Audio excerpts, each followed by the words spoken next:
Hi, I'm Gareth Dyton and I'm joined today by episode 8, and we're here to talk about this fantastic album from this Western Supermare duo. It's going to be released by SWND Records. Do you want to talk about 1,000 Years of Sorrow? Yeah, well, I think as we said before, that was like the first one that we actually did completely from scratch together. Yeah.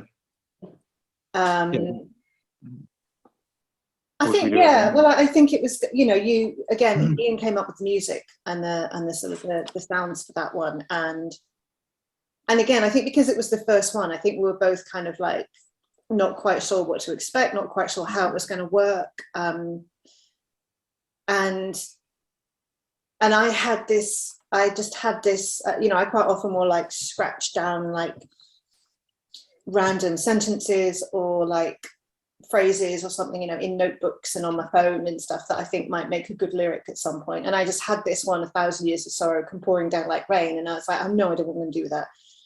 And then when Ian sent me this track, I was like, oh, actually, maybe I could do something with that. Yeah. And I think what's been so cool about this is like the stuff that I've done solo in the past has been probably more traditionally structured, and I felt like I've had to stick to that.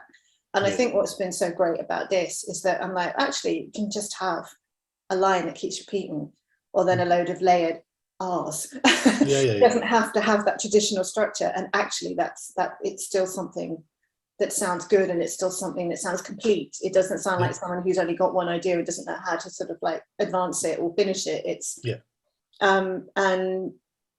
and so for me that was really cool, because it really pushed me to do something sort of kind of out of my comfort zone. And I think actually, sorry.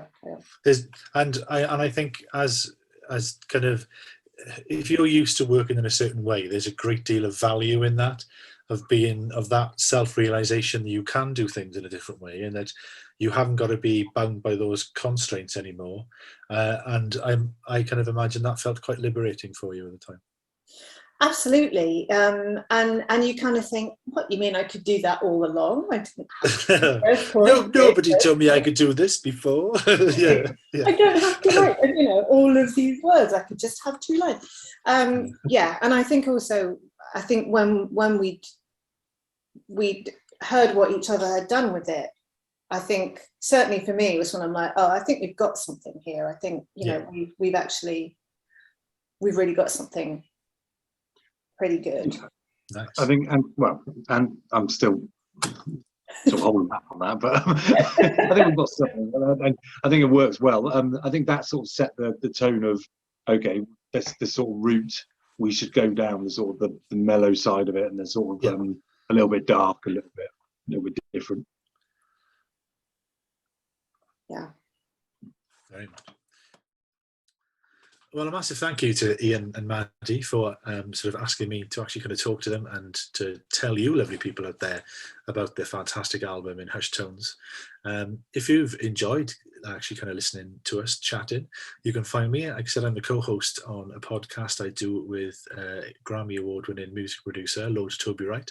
It's called My Right Stuff, and there's new episodes out every fortnight, and you can find us on YouTube or wherever you get your quality podcast entertainment from. Take care, no star.